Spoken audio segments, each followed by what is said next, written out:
In the tech world, it seems there's a new trend. Invest billions in artificial intelligence and then show the door to your human workforce. Now that's a plot twist no sci-fi movie saw coming. Early 2024 has been a rough patch for tech employees.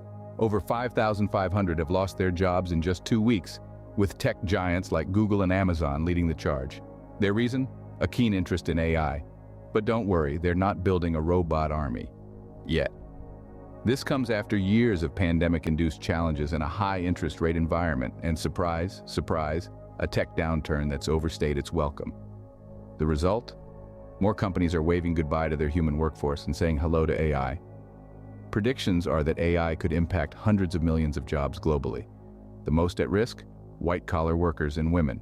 Now, that's not exactly the robot apocalypse we were promised, is it?